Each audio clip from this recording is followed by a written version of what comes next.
You know, there are elections that come and go. Some elections are, you know, important, some are not. But this one, this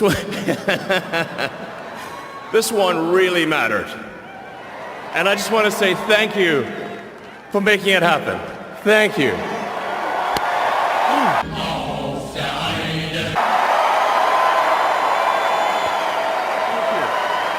My heart goes out to you. So Ruben Giat said, historian of fascism here.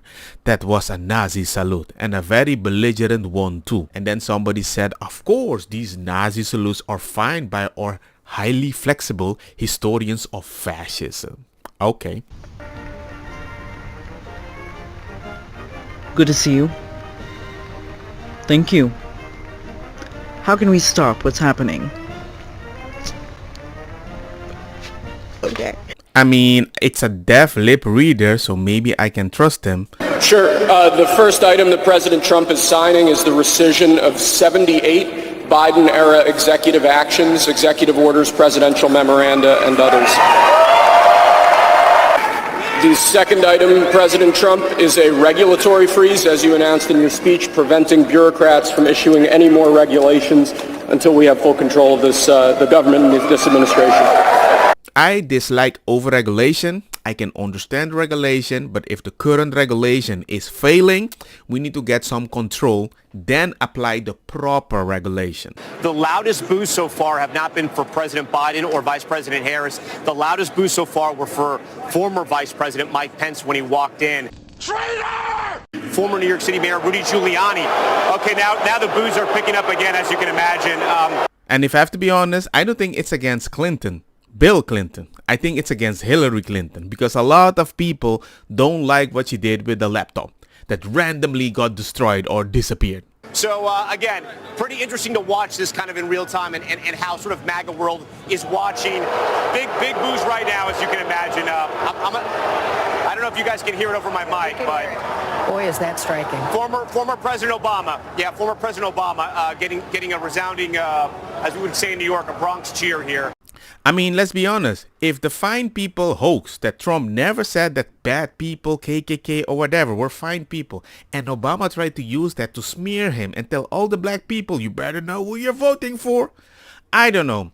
A lot of people look different in that direction. He lost all his credibility, and the fact that he didn't even come with his wife, there seems to be some wild speculation, but that's a different story. The next item, sir, is a freeze on all federal hiring, excepting the military and a number of other excluded categories, again, until full control of the government is achieved and we understand the objectives of government going forward. Could you imagine Biden doing this? I don't think so. I don't think so, because that would mean he would have less people for those jobs to make his cabinet or administration look inclusive. I think it's not about hiring people, it's about working more efficiency with the people that you already have by not hiring people. Sir, the next item, as you announced in your speech, is a requirement that federal workers return to full-time in-person work immediately. And a lot of people have been saying, yeah, but I need to take care of my family. I adapted after the restrictions. It's a good thing for me. I'm like, maybe. Many people thought it was impossible for me to stage such a historic political comeback. But as you see today, here I am. The American people have spoken.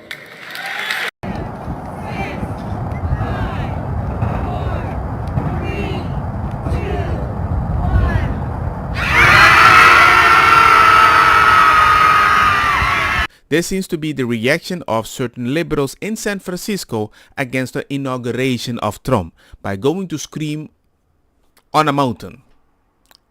I don't see how that's going to help, then a personal thing, but hey, I'm happy for it. Next, we have a directive to every department and agency in the federal government to address the cost of living crisis that has cost Americans so dearly.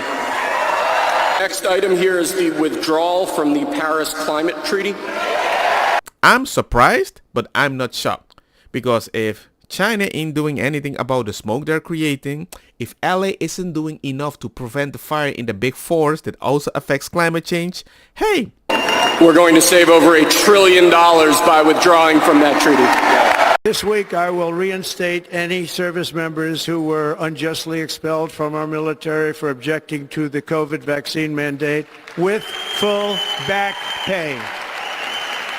Imagine getting paid from 2020 till 2023, unless you're still not paid till 2025. And I will sign an order to stop our warriors from being subjected to radical political theories and social experiments while on duty. It's going to end immediately. And some people join the military for this. I would just like to announce that I did not join the military to serve my country. I joined the military to get a VA home loan, the GI Bill, and student loan forgiveness. That's it. And some people join for this. Not a day goes by that I'm not grateful to be serving at this period of time. Being able to undergo a full gender transition beyond hormones, laser hair removal, Botox, lip injections, hair lowering, like literally cannot be more thankful to be alive now. This next item is a directive to the federal government ordering the restoration of freedom of speech and preventing government censorship of free speech going forward. Well, I hope in March, when I ask for monetization again, I can be monetized again. Venga, dilo, remember to subscribe. Remember to subscribe? ¿Por qué? Sir, before we go back to the Oval Office to sign a large number of other items, is a directive to the federal government ending the weaponization of government against the political adversaries of the previous administration, as we've seen. And I guess a bunch of people are going to say they didn't see that coming. Okay. It's a Fox News alert. President Biden has just came across, just issues new pardons for Dr. Anthony Fauci. You could call these preemptive pardons. Dr. Anthony Fauci, retired four-star general Mark Milley. This just happened moments ago. It also includes the members of Congress and staff who served on the Select Committee and the U.S. Capitol and D.C. Metropolitan police officers who testified before the Select Committee. This as Trump prepares to take the oath of office in just a few hours. Would that include Liz Cheney? So What it's a mess. No, it doesn't. I guess, Committee? yeah, Select Committee. For example, Biden pardoned more than 8,000 people, but the other president didn't. I have to say, I'm looking at this crowd. I do not see many people of color. Has anybody else besides me observed that? I'm fascinated by why that is. I mean, I see one right there. On Martin Luther King Jr. Day, the most notable and one of the most high-ranking is Justice Ketanji Brown Jackson. So certain news channels are covering this as if they're playing Where's Waldo. And while they're focusing on that, most people are focusing on wasted money. $1 trillion of taxpayer money spent on some truly bizarre pet projects, like $10,000 that was given to the Bearded Ladies Cabaret to fund ice skating shows about climate change. $32,000 was spent on breakdancing. Nearly $500,000 was spent to determine if lonely rats seek out cocaine more than happy rats. Another $2 million was paid for Paraguayan border security, because who needs a secure U.S. border anyway? $12 million to fund a pickleball complex in Las Vegas. $20 million to air a Sesame Street spinoff about inclusion and mutual respect, not here in the U.S., but in Iraq. And $10 billion on maintaining, leasing, and furnishing almost entirely empty buildings. Ghost towns on your dime. And all of this wasteful spending brings to mind this Trump tweet from 2014. He wrote, quote, "I hope we never find life on another planet, because if we do, there's no doubt that the United States will start sending them money." Ladies and gentlemen, if you need to find out between a lonely and a happy rat, which one will look for cocaine more than the other, I think you're actually very stupid, because we have enough people taking cocaine and you could have just asked them. The golden age of America begins right now.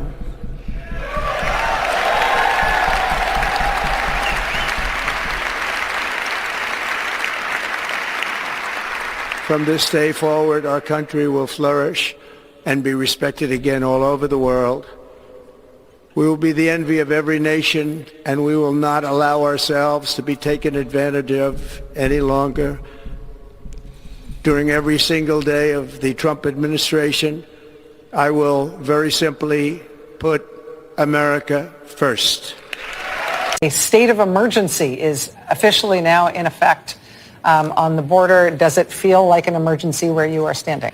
Feels no different than 20 minutes ago or 30 minutes ago or an hour ago when we got here early this morning, Rachel. The one practical change that we do know that has gone into effect here is that CBP One app that was put into place by the Biden administration, part of their stated effort to have a more fair, safe, humane, orderly process at the border, has been discontinued by the Trump administration and President Trump.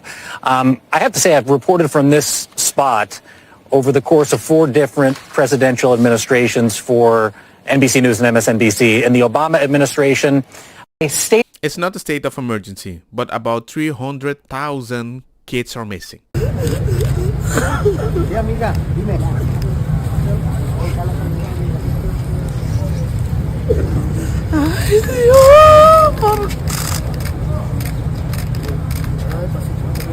Breaking news, migrants in Ciudad Juarez, Mexico near the Texas border are crying after learning that their appointment to enter USA using a federal government app has been cancelled.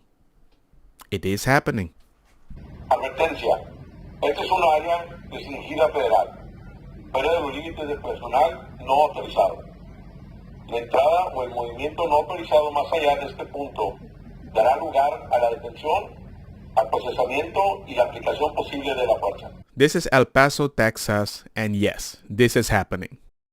Here's the breaking news for you. Remember, people were upset that Joe Biden pardoned his son, Hunter Biden? Well, President Biden pardons his family on last day in office. Why is he doing that? Is it unprecedented? Yeah, it is unusual, but it's also because of the unprecedented, unusual administration that we have coming in, and he cannot trust his family in the hands of Donald Trump's justice. I don't want to judge him, but it's hard to not judge him when previously all of them, or a lot of them, had different opinions. Have you ever heard of somebody getting a preemptive pardon who was innocent of all crime? Who's just an innocent person? Have you ever heard of that? Just somebody getting a blanket pardon and they're an innocent person? But no, it's the president's own family. It's people that have been covering up for the president in addition to his own family. Is there an innocent explanation for someone to seek preemptive pardons for family members? Would you do that if you knew you were innocent and just worried about outside forces? The answer to that is going to be no. If you haven't done anything wrong, you sit there and go, what do you need a preemptive pardon for? If he pardons people preemptively, he's essentially telling the public that these people have committed crimes. And we may not be aware of what they are, but the pardon is clear evidence that crimes have been committed. Gotcha. So preemptive pardons is a bad thing until your people do it like Biden. That's interesting. Withdrawing from the World Health Organization, sir. Ooh, that's a big one. So yeah, it seems that USA is going to leave World Health Organization. That means they're not going to get any more support. Don't get me wrong, ako sa kita bong, puta fire na mi blonde, kush hash purple skunk, criollo colombici jam jam, turlo, verde, welcome.